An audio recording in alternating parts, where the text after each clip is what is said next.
She said that she accidentally booked a suite with her ex during her work trip to Vegas. So I made sure she stays there without my credit card and my payment for her college loans, and now she is begging for a second chance.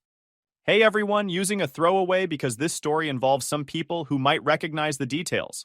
I'm still processing everything that happened, and honestly, writing this out is helping me make sense of it all.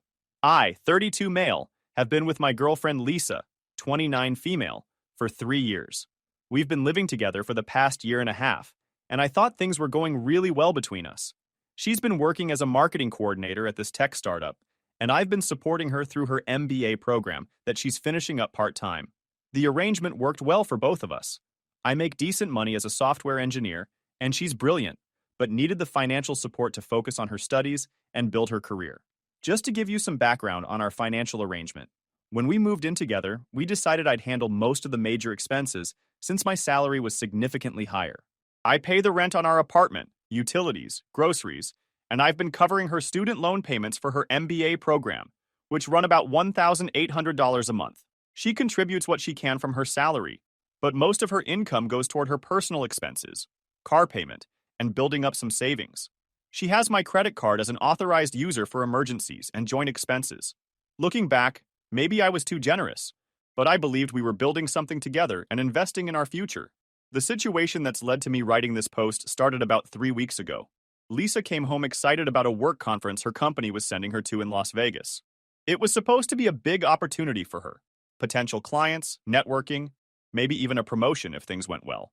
The conference was set for a long weekend, Thursday through Sunday, and her company was covering most of the expenses. I was genuinely happy for her. She'd been working really hard, and this seemed like the kind of break she deserved. We spent that evening planning what she'd pack, talking about the sessions she wanted to attend, and I even helped her prepare for some of the networking opportunities.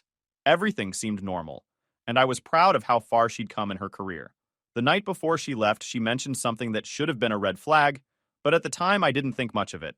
She said her company had screwed up the hotel booking somehow, and instead of the standard room she was supposed to get, they'd accidentally booked her into a suite.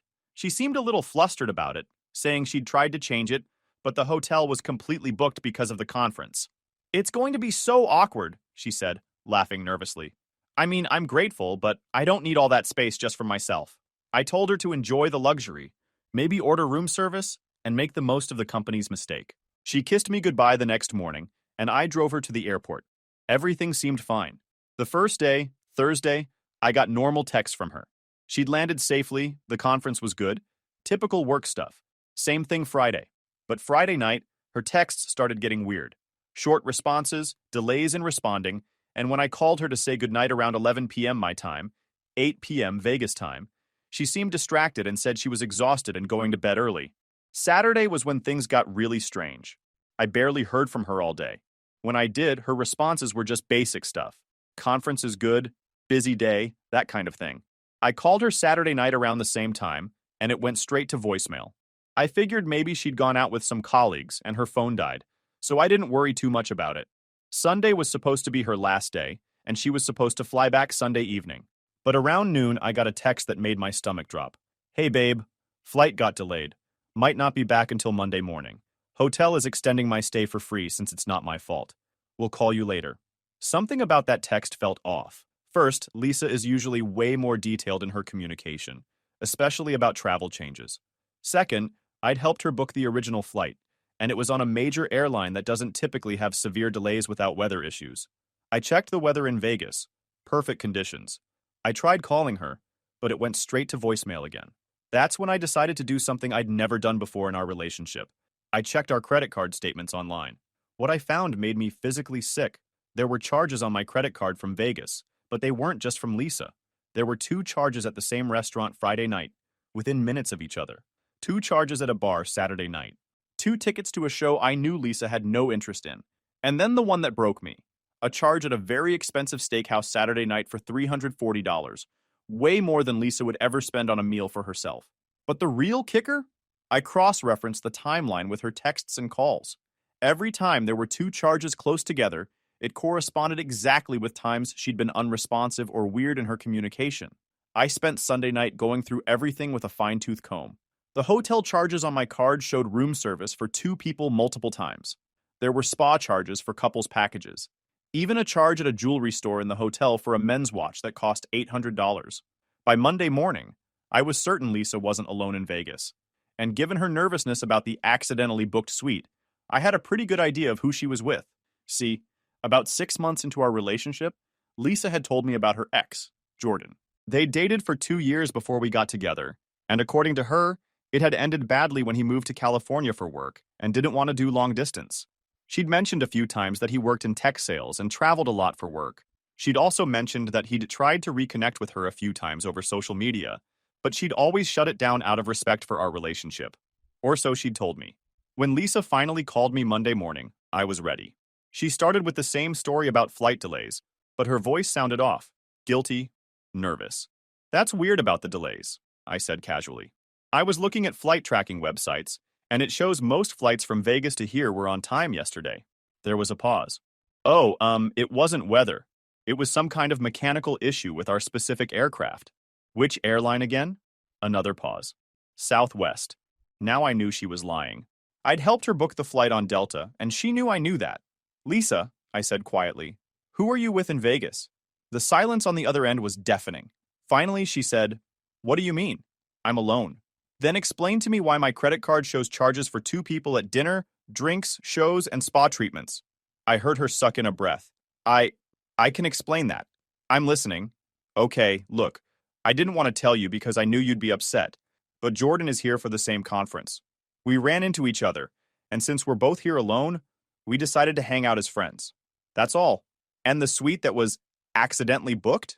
Silence. Lisa, did you plan this? More silence. Then finally, it's not what you think. What I think is that you coordinated this trip with your ex, lied to me about the hotel situation, and have been spending my money on what amounts to a romantic weekend getaway with another man. Am I wrong? It's not romantic. We needed closure. We never got proper closure when he moved, and seeing him again made me realize there were things we needed to talk about. In a suite, for 4 days, on my dime. I was going to pay you back. With what money, Lisa? You don't even pay your own student loans. That seemed to hit her. That's not fair. You know I'm grateful for everything you do. Grateful enough to lie to me and spend my money on your ex? She started crying then. It wasn't supposed to happen like this. We were just going to have dinner and talk. But then one thing led to another, and we started remembering why we were good together, and stop. Just stop. I was surprised by how calm my voice sounded. Are you telling me you're cheating on me? I don't know. I'm confused. I thought I was over him, but seeing him again, I don't know what I want anymore. That's when something clicked in my brain. The same thing I'd seen in those revenge stories online where people describe the moment they stop being the victim and start taking control. Okay, I said. I appreciate your honesty. She seemed surprised by my calm response. Really? Really. Take all the time you need to figure out what you want. Thank you, babe. I knew you'd understand. I'll probably stay another day or two to really sort through my feelings, and then we can talk when I get back. Absolutely. Take as much time as you need. After I hung up, I sat in our apartment for about an hour, just processing. Then I started making calls. The first call was to my credit card company. I reported the card Lisa had been using as stolen and had it immediately canceled. When they asked if there were any fraudulent charges, I told them yes. Anything in Vegas after Thursday needed to be investigated, as the card had been used by someone without my permission for unauthorized personal expenses. The second call was to Lisa's student loan servicer. I'd been making her payments through autopay from my bank account. I canceled that arrangement immediately and requested confirmation in writing. The third call was to my buddy Jake, who works in cybersecurity and has helped me with various tech issues over the years. I asked him to help me change all of my passwords, remove Lisa's access to any of my accounts, and help me secure my digital life. He came over that evening, and we spent 3 hours making sure Lisa couldn't access anything of mine remotely. The fourth call was to my landlord. Our lease was in my name only, which had been a practical decision based on my credit score and income. I asked about the process for removing someone from the apartment and what kind of notice I needed to give. Then I started documenting everything. Screenshots of the credit card charges, copies of the student loan payment history, photos of Lisa's belongings in our apartment, and a detailed timeline of her lies about the Vegas trip. I also printed out texts where she talked about how grateful she was for my support and how committed she was to our relationship. That evening, I got a text from Lisa. Tried to order room service, but something's wrong with the card. Could you call the company and see what's up? I didn't respond. An hour later. Never mind. Figured it out. Love you. I knew she hadn't figured it out. She was probably panicking. Around 10 p.m. my time, 7 p.m. Vegas time, my phone started ringing. Lisa.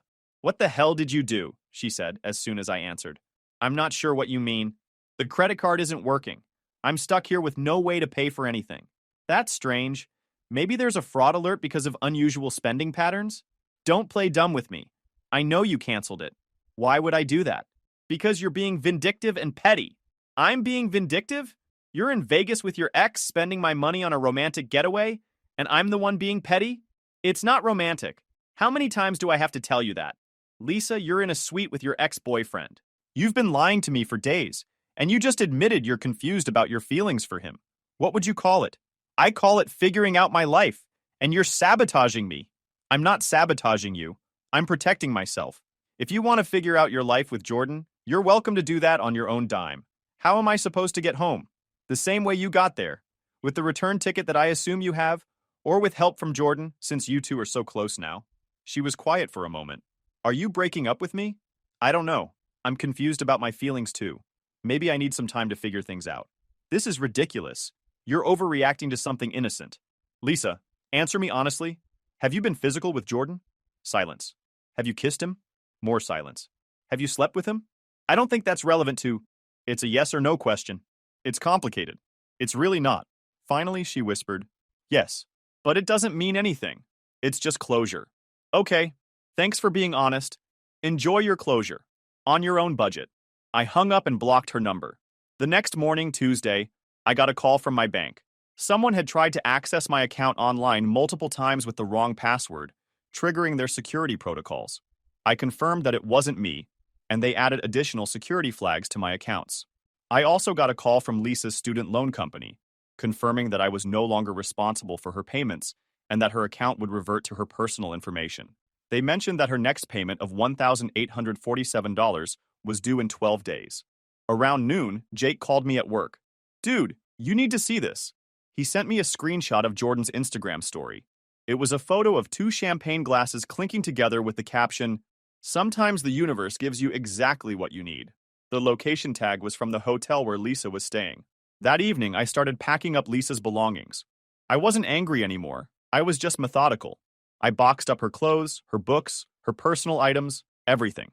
I put it all neatly in the spare bedroom and took photos of everything for documentation. I also changed the locks. The landlord had okayed it as long as I provided him with new keys, which I did.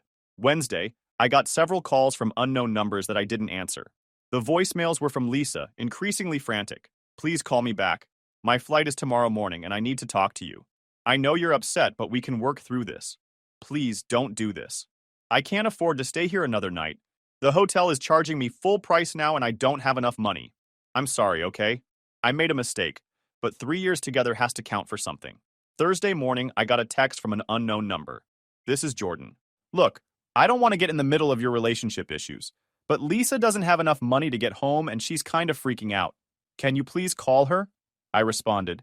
She's an adult who made her choices. I'm sure you two can figure it out together. We're not together, man. This was just a mistake. Then I guess you both made the same mistake. That afternoon, I got a call from Lisa's mom. She was polite but clearly upset. Hi, honey. Lisa called me crying, saying something about being stranded in Vegas and that you two had a fight. She asked me to call you and see if we could work this out. I liked Lisa's mom, so I was honest with her. I explained the whole situation, the lies about the conference, the accidental suite booking, the spending my money on her ex, the cheating, everything. Her mom was quiet for a long time. Finally, she said, "Oh, honey, I'm so sorry. I had no idea. I am too, Mrs. Rodriguez. I really cared about Lisa." You know, I always wondered about this Jordan boy. She talked about him too much for someone who was supposed to be over him. That stung, but it also validated my gut feelings. If she needs help getting home, you're welcome to help her, I said. But I can't be in a relationship with someone who lies to me and cheats on me. I understand completely. You're a good man, and you deserved better than this. Friday evening, I got one more voicemail from Lisa. I'm home. I'm staying with my parents until I figure things out. We need to talk. I know I messed up, but I love you, and I want to fix this. Please call me. I didn't. Over the weekend, I got several more calls and texts from unknown numbers. All from Lisa, using friends' phones or apps to get around my blocking her. I ended things with Jordan. It was a mistake, and I realize that now. I'll pay you back every penny I spent in Vegas. I'm getting a second job to pay for my own student loans. Please just give me a chance to explain in person. You're the one I want to be with. I know that now. Monday morning, I got a call at work from the front desk. Lisa was in the lobby asking to see me. I had security escort her out and made it clear she wasn't welcome in the building.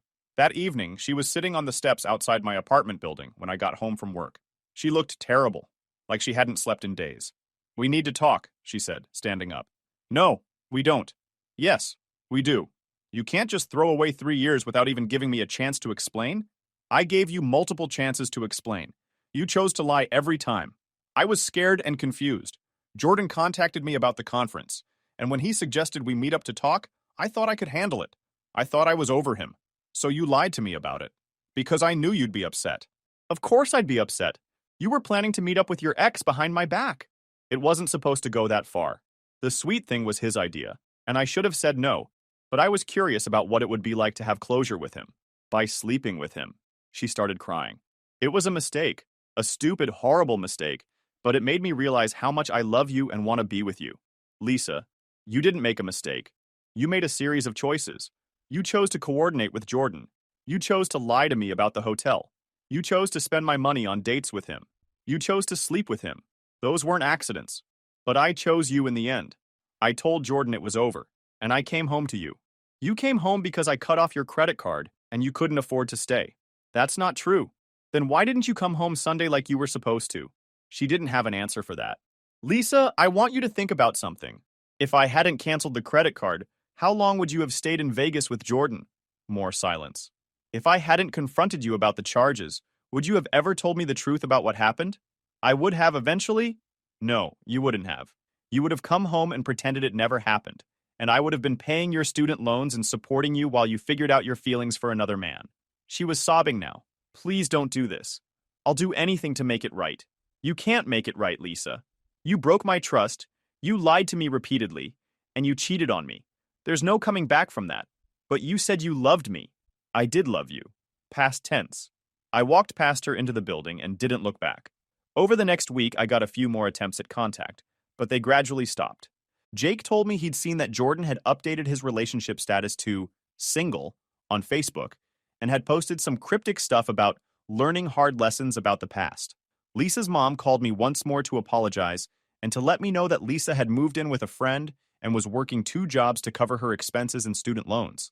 She also mentioned that Lisa had been going to therapy to work on herself. I just want you to know, Mrs. Rodriguez said, that we don't blame you for any of this. Lisa made her choices, and she has to live with the consequences. A month later, I got a long email from Lisa. I almost deleted it without reading it, but curiosity got the better of me. I know you probably don't want to hear from me, but I need you to know how sorry I am. I've been in therapy, and I'm starting to understand how badly I messed up. It wasn't just the cheating. It was the lying, the taking advantage of your generosity, and the complete disrespect for our relationship. I know I can't undo what I did, and I know I don't deserve forgiveness. But I want you to know that what happened with Jordan made me realize that you were the best thing that ever happened to me. He's selfish and manipulative, and being with him reminded me of all the reasons we broke up in the first place. You gave me everything, your love, your support, your trust, your money, and I threw it all away for someone who doesn't even care about me. Jordan hasn't spoken to me since I got back from Vegas. He got what he wanted and moved on, just like he did before. I'm not asking you to take me back. I know I ruined any chance of that. I just wanted you to know that I understand now what I lost, and I'm going to spend the rest of my life regretting it. I hope you find someone who appreciates you the way I should have. You deserve so much better than what I gave you. I read it once and deleted it. There was nothing to say in response. It's been 6 months since Vegas, and I'm doing really well. I got a promotion at work that came with a significant salary increase. I'm dating again, and I'm being much more careful about red flags and boundary setting. The extra $1,800 a month I'm not spending on Lisa's student loans has allowed me to max out my 401k contributions and build up a substantial emergency fund. I'm also looking at buying a house next year. I found out through mutual friends that Lisa is struggling financially and had to drop out of her MBA program because she couldn't afford the remaining tuition. She's working at a restaurant and doing some freelance marketing work on the side, Jordan apparently moved back to California and is engaged to someone else. I don't feel bad about any of it. I gave Lisa every opportunity to be honest with me, and she chose lies and betrayal instead. The financial consequences she's facing now are the direct result of her own choices. Sometimes people ask me if I think I was too harsh, cutting off her support so abruptly, but I don't see it that way. I wasn't her husband or her father. I was her boyfriend who was voluntarily helping her build a better life. When she decided to betray that relationship, she forfeited any claim to my continued support. The Vegas accident taught me a valuable lesson about trust, boundaries, and self-respect. I'm grateful I learned it before I made any bigger commitments to Lisa, like marriage or joint financial obligations. If anyone reading this is in a similar situation, supporting a partner financially while they figure things out, make sure you're really partners in every sense of the word. Don't be an ATM with feelings. Update 1. It's been about 2 weeks since I posted my original story, and I wanted to update everyone on a few developments. First, thanks to everyone who commented with support and advice. It's been helpful to hear from people who've been in similar situations and to know that I handled things reasonably. The main update is that Lisa has ramped up her attempts to contact me again. I'm not sure what triggered it, but I have some theories I'll get into. Last Monday, she showed up at my gym. I have a pretty regular workout schedule, and she clearly had been watching or asking around to figure out my routine. She approached me between sets and asked if we could talk. I told her no and asked her to leave me alone. She started getting emotional and loud, so I just grabbed my stuff and left. The gym staff apparently had to ask her to leave as well. Tuesday, she somehow got my new phone number. I'd changed it a month ago, and left a voicemail. I know you saw me at the gym yesterday. I'm not trying to stalk you. I just need 5 minutes to tell you something important. Please call me back. I didn't. Wednesday, she contacted my sister on Facebook. My sister, bless her, immediately sent me screenshots of the message. Hi, I'm Lisa, your brother's ex-girlfriend. I know he probably told you what happened between us, but I really need to talk to him about something important, and he won't answer my calls. Could you please ask him to contact me? It's not about getting back together. There's just something he needs to know. My sister responded, My brother doesn't want to talk to you. Please stop contacting him and our family. Thursday, I got a text from that same unknown number Jordan had used to contact me back in Vegas. This is Lisa. I know you blocked my number, but please read this. I found out something about Jordan that you need to know. He recorded us in Vegas without my knowledge. I'm worried he might try to use it against you somehow. Please call me. That one actually gave me pause. Not because I believed her necessarily, but because it was a new angle, and it involved potential legal issues. I called Jake and told him about the message. His advice was solid. If she's telling the truth, she should report it to the police, not use it as an excuse to contact you. If she's lying, it's just another manipulation attempt. Either way, don't engage. Friday, she escalated. I got a call from my company's main line. Someone had called claiming to be from my dentist's office, saying they needed to reschedule an appointment and confirm my emergency contact information. When the receptionist asked who the emergency contact was, the caller said Lisa Rodriguez and asked if that was still accurate. Thankfully, my receptionist is sharp and recognized this as suspicious, since my actual emergency contact is my sister. She told the caller that they'd need to speak to me directly and took a message with a callback number. The callback number was Lisa's. I immediately called HR and reported the incident as potential harassment from an ex-girlfriend. They were very understanding and put additional security protocols in place for any calls asking about me. That evening, I finally decided I needed to address this head-on before it escalated further. I called Lisa from a blocked number. She picked up on the first ring. Hello? Who is this? It's me. You need to stop. Oh my God, thank you for calling. I've been trying to reach you because... Lisa, I don't care why you've been trying to reach me. You need to stop contacting me. Stop showing up places I go. Stop calling my work. And stop messaging my family. But I need to tell you about Jordan and the recording. If Jordan recorded you without consent, that's a crime, and you should report it to the police. It has nothing to do with me. But what if he tries to send it to you or post it online? Then you should report it to the police. I just thought you should know because you have a right. Lisa, I don't have a right to anything involving you anymore. We're not together. Your problems with Jordan are not my problems. She was quiet for a moment then. Is there really no chance for us? I've changed so much since Vegas. I'm in therapy. I'm working on myself. I understand now what I put you through. Number. There's no chance. But we were so good together before this happened. We were never as good together as I thought we were, or you wouldn't have been able to do what you did. That's not fair. People make mistakes. Lisa, You didn't make a mistake. You made a plan. You coordinated with Jordan, lied to me repeatedly, and spent my money on a romantic getaway with your ex. Those were conscious choices, not mistakes. I know, but... And now you're harassing me and my family because you don't like the consequences of your choices. That's not someone who's changed or grown. That's someone who's escalating their bad behavior. I'm not harassing you. I just need you to understand. If you contact me again, show up anywhere I am, call my work, or message my family, I'm getting a restraining order. Do you understand me? You wouldn't do that. Try me. I hung up and immediately blocked that number too. The weekend was quiet, and I thought maybe I'd finally gotten through to her. I was wrong. Monday morning, I woke up to find that someone had been in my building's parking garage overnight. My car wasn't damaged, but there was a note under the windshield wiper. I'm sorry for everything. I just want you to be happy, even if it's not with me. But please be careful around Jordan. He's not who you think he is. LL. I took photos of the note and my car, and I called the police non-emergency line to report it. They took a report and advised me to keep documenting everything in case I needed to file for a restraining order. That's where things stand now. I'm definitely going to get a restraining order if this continues, and I've started varying my routine and being more aware of my surroundings. The thing that bothers me most is that I think I know what triggered this recent escalation. I saw through mutual friends' social media that Lisa's mom was recently diagnosed with cancer and is starting treatment. I think Lisa is probably feeling vulnerable and is romanticizing our past relationship as some kind of stability she wants back in her life. I genuinely feel bad about her mom. Mrs. Rodriguez was always kind to me, and I hope she recovers fully. But Lisa's family situation doesn't change what she did to me, or entitle her to force her way back into my life. I'll keep you all updated if anything else happens. Update 2. It's been a month since my last update, and what started as garden variety post-breakup drama escalated into something straight out of a psychological thriller. The week after my last post, Lisa's behavior went completely off the rails. She started leaving gifts outside my apartment, coffee from our old hangout spot, books with sticky notes saying, "Thought you'd like this," each accompanied by increasingly desperate notes begging me to please just talk to her for 5 minutes. I documented everything for my restraining order file, but Lisa was just getting warmed up. Then came the stalking. Not just the gym anymore, but everywhere.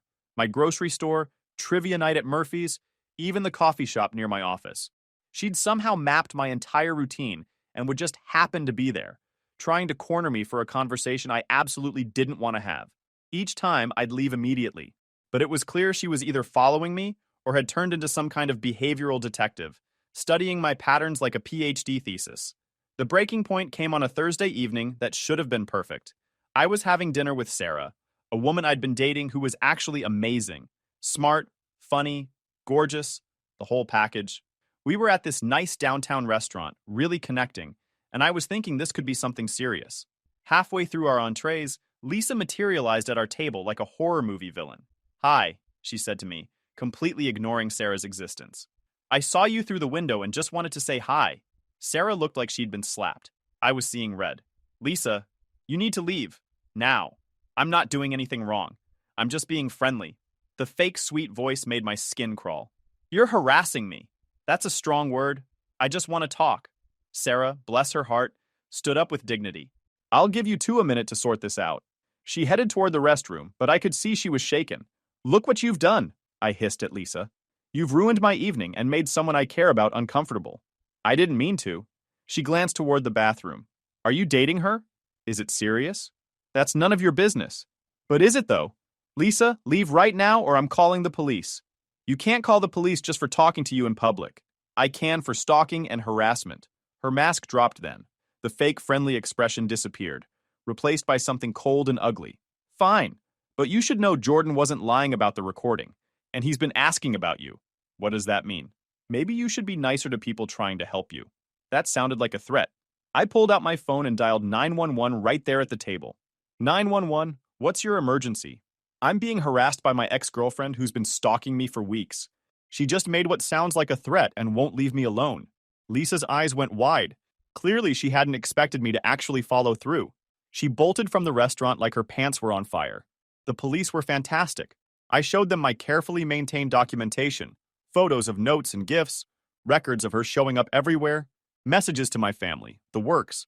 They said I had more than enough evidence for a restraining order and even got security footage from the restaurant. Sarah came back after they left. I explained everything, and she was incredibly understanding. We ended up going back to my place and having an even better evening. If anything, surviving Lisa's ambush together brought us closer. The restraining order was approved within 48 hours. 500 feet minimum distance, no contact whatsoever. Having her served was, I'll admit, deeply satisfying. But then came the plot twist worthy of a Netflix series. 2 days later, some Martinez from the cybercrime unit called. We've received a report about some revenge porn that may involve you. Turns out, Lisa had followed through on her Jordan threat, but not how I expected. She'd reported Jordan for recording them without consent and threatening to release the video. The police investigation revealed Jordan had indeed been shopping their intimate video to revenge porn sites. But here's the kicker. Jordan thought he was getting revenge on me. Lisa had apparently told him I was some college ex who'd ruined their relationship years ago. Jordan had never even met me. He thought releasing the video would hurt this phantom enemy from Lisa's past. It sounds like your ex-girlfriend was manipulating both of you, the detective explained. She told Jordan you were a threat to make him more invested, then tried to use his revenge plan to get back in contact with you. Jordan was arrested for revenge porn and criminal harassment. The police seized all his devices and confirmed no videos were ever distributed. In the most ironic twist possible, Lisa's manipulative master plan had backfired spectacularly. Her lies led to Jordan's arrest before he could hurt anyone, and landed her with a restraining order that finally gave me peace. Sometimes the best revenge is just letting toxic people destroy themselves.